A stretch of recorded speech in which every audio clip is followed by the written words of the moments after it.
Hello and welcome to another episode of The Corporate Etiquette, a show where we break down the corporate world so you can make better sense of it. My name is Laura, and today I want to talk about 6 red flags that every candidate should look out for in interviews. And I thought I'd wear my red jumper because it's appropriate for the topic. Now, before we get going with the very juicy content of this video, I do want to have a small disclaimer. First of all, everything I say in this video is my opinion and it's mostly based on my personal experience interviewing with companies here in Amsterdam. Secondly, I do mention a company by name because they did make the press with their slightly unsavory interview tactics, but please do not go to their socials to harass them or anything like that. Third, this is definitely not an exhaustive list. I'm sure there are many other behaviors that are questionable and that you should look out for. However, these are just 6 that I thought I would share with you. The very first red flag that I want you to look out for is questionable interviewers. This is a bit of a broad description, so you're probably wondering what exactly that is. Well, probably the lowest bar that we can set for interviewers is that they're actually, not discriminating against anyone. So if you find that your interviewers are making comments that are sexist, racist, xenophobic, or any sort of other ism or phobia that really has no place in the workplace, that is a huge red flag. I often see people try to brush this under the rug saying, well, it was maybe just that one person that was not nice, but the rest of the company is great. Stop right there. This is not true. That person with their discriminatory attitude still works at that company. They were not fired. So this should give you an extremely clear view of what is waiting for you should you end up working in that company. Now, I have been fortunate enough that actually this has never happened to me. However, it is unfortunately a widespread practice. But as I said, that's really the lowest of the low bar, so let's raise the bar just a little bit. And here I'm going to highlight avoiding companies where their interviewers tend to be frustrated in the interview. You need to remember, the interview is a two-way street. The company is also trying to sell you on just how great it is to work there. So if the people interviewing you, who are supposed to have their best foot forward, can't hold their frustrations about their workplace for even 1 hour or 45 minutes, however long the interview is, can you imagine how bad things really are there? Pulling from my own personal examples, I interviewed with a company here in Amsterdam, and the person that I was talking to was visibly frustrated about the lack of desk space in the office. They even said something along the lines of, I don't even know where we're going to put all of these people we're newly hiring. I did not end up working for this company, as you might have guessed. However, this was not due to their questionable seating situation. There were actually other red flags that were much bigger flags during the interviews that simply caused me to refuse the offer. The next red flag that I want you to look out for is indications of large-scale problems. Now, as an outsider, this is generally very hard to understand because you have no visibility on what's going on the inside, so you're only relying on what people tell you. However, it's really important to understand if there are such problems because this means even if you're joining the very best, most comfortable team in this company, you're still going to hit these large-scale problems because they are everywhere. My favorite way to try to understand this is by asking each of my interviewers, what is the biggest challenge your department is facing? If they're giving you very suspiciously easy answers or they're avoiding the question completely, that is probably a red flag. Along the same lines, you want to make sure that you have variety across your interviewers. If they're all directors and you yourself are not applying for a director role, then there might be something going on there. Ask to speak to people that are not only in the same profession or craft area as you, but also your stakeholders, the people that you will be interacting with on a day-to-day basis. So for example, in my day job, I am a product manager. I would be very interested in talking to an engineering manager or a manager of software development. And let me give you an example from my own experience where this has helped me tremendously. I was interviewing with a company and spoke with the engineering manager with whom I would have to work on a daily basis. I asked them what the biggest challenges are for the department and something that would also impact me. And very thankfully, he was very, very honest. He told me that an entire layer of the product management organization is actually missing. So there are only senior product managers, and then the next step is just director. So there are no group product managers. And as a result, all of the product managers are overworked and very frustrated because that additional layer of organization is simply missing everywhere in the company, not just his team. This was just one of the red flags during the interview, but it was a pretty big red flag because it would impact me across my career, and also the jump from senior product manager to director is quite large. So always make sure that you ask to talk to the stakeholders, the people that you would be working with on a day-to-day basis, not just the higher-ups. The third huge red flag that I want you to look out is any indication of a toxic work culture. Similar to the large-scale problems, this is a very difficult thing to understand once you're on the outside. However, you should put in extra effort to understand if that is the case for the company that you're interviewing. Please don't downplay this. A toxic work culture can have a severe impact on your well-being and your mental health. This is not a joking matter. Personally, I like to approach this topic in two ways. First is asking all of my interviewers some of these questions. When somebody drops the ball on a project, how is it handled? What efforts have been made to make the culture here more inclusive?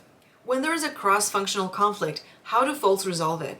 Avoiding the question or any sort of ambiguity in answers for these kinds of questions is a red flag. It really means the company has not put in any work to address these issues. My second method for assessing if there is a toxic work culture is reading Glassdoor reviews. These can be a great resource. However, I do have one tip to give you. You should read the reviews from people that have the same profile as you. So if you're a software developer and you're reading a bunch of negative reviews from customer service, they might not be as applicable to your situation. I'm not saying completely disregard them, just make sure that you have the full picture for your craft area before accepting the job. The next red flag I want you to look out for is suspicious changes in the offer or job parameters. And really the best way I can exemplify this is walking you through one of my personal experiences so you'll understand what I mean. This happened while I was interviewing with a company here in Amsterdam when I had decided that I wanted to leave Amazon. I had an initial touch point with the recruiter where I discussed my salary expectations and I asked a few questions about the company itself. Everything went fine, so I proceeded to the next stages of interviews, which I believe ended up being 3 interviews. Everybody thought I did well in the interviews and they wanted to make me an offer, so HR scheduled another meeting with me. However, it was a different recruiter than the one I had spoken with initially. And yay and behold, this was where the unpleasant surprise came. This lady told me that actually they were going to make me an offer 30,000 euros per year lower than what they initially indicated, and the job actually was not a permanent position, it was actually only a 7-month contract. I was absolutely floored by this revelation. I could not believe what I was hearing because had I known this from the beginning, I would have actually refused to go through the interviews because this was simply not what I was looking for. And I don't know exactly what possessed that first recruiter to try to lie to me in this way, but it was a horrible choice because it only ended up wasting both my time and the time of all of the interviewers that sat there and, well, interviewed me. Now, I do want to stress that sometimes changes in parameters are actually not red flags. So for example, if a company comes back with an answer similar to, well, after all of our interviews, we think you'd be a great fit for the company, but we don't think that this level of seniority is right for you. So we would like to offer you a level of seniority lower, and this is the impact on the salary and the expectations. However, it is a red flag if the scope remains the same, the title remains the same, it's just the salary that goes down, then something definitely happened there. And I don't think the company did its due diligence before reaching out with that offer. The fifth red flag that I want you to look out for is asking for free work as part of the interview. This is almost funny to me, but it does really happen in real life. In this case, I actually don't have a personal example. However, the London-based startup Revolut actually made the papers with them trying to use this tactic as part of their recruitment process. I found out by reading this article in The Wired, which I'm going to link down below in the description so you can read it in entirety by yourself. Before I read this paragraph, I do feel like I have to offer another disclaimer. In this interview, they actually decided to protect the person's identity and use a fake name. And the fake name that they used is actually Laura, which is also my name. This story is not about me, but I thought it was a funny coincidence. She did a 30-minute job interview over Google Hangouts with the London-based head of business development, Andrius Bicheka, and was immediately told she passed to the next round, which would involve a small test. The surprise came when I received the task and it asked me to get the company as many clients as possible, with each one depositing 10 euros in the app, says Laura. The instructions on the exercise said the applicants should recruit at least 200 clients in a week to have a chance at passing to the next interview phase. The task description didn't guarantee that reaching the target would automatically qualify applicants for a job, but did advise them on a number of ways they could get clients, such as sharing a promo code with their friends, sharing it on social media, and posting promotional flyers on university campuses. After Laura wrote back refusing to do the task and saying that she was disappointed that the company would take advantage of someone that is looking for a job, Bicheka emailed her saying that she was the only candidate out of the over 350 that had complained about the task. Apologies, you're not up to show what you're capable of, he wrote in the email. Where do I even get started? Red flags everywhere, more red flags than the Beijing Olympics. And subsequent articles about the company culture that is actually being bred there only strengthen the argument that all of the red flags that you see during the interviews really do indicate problems on the inside, problems that you will face once you sign that contract and actually start working. I will link all of the articles I'm referring to in the description should you want to read more about it. Now, I saved the best, or rather worst, red flag for last, and it is by far the most insidious tactic you will ever encounter, and that is overly mentioning the right reasons for applying for a job. This goes hand in hand with my absolute hatred of the question, why do you want to work here? And that could be an entire video in itself. And if you would like to see that video, then give this one a thumbs up so I know you want to see it. But let's get a few things out of the way before we dive into this. First of all, motivation and enthusiasm is something that is built and maintained.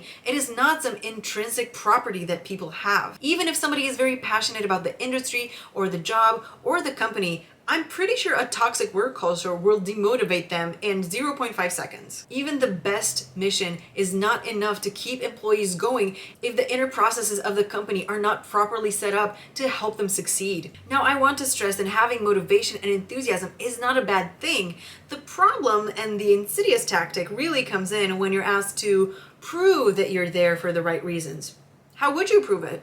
Perhaps taking a lower salary, a title below your experience, working overtime for no pay. As you can see, the right reasons can be a very easy segue to you getting taken advantage of. Think about it. How many times have you actually heard somebody say, maybe one of your coworkers, maybe your family or friends, well, I love this job, but the overtime is killing me and I'm not being paid for it. Or perhaps, oh, I love the team. I love what we're doing. However, the pay is just peanuts. These are some good people trying to do what they love, something they believe in. And what is the result of that? They get taken advantage of by some greedy company. Listen, there are definitely jobs out there for which I hope you have the right reasons at heart. If you're applying to Doctors Without Borders, to save the ice cap, to save the rainforest, to take care of orphaned baby pandas, definitely have the right reasons at heart, and probably the financials are not going to look great.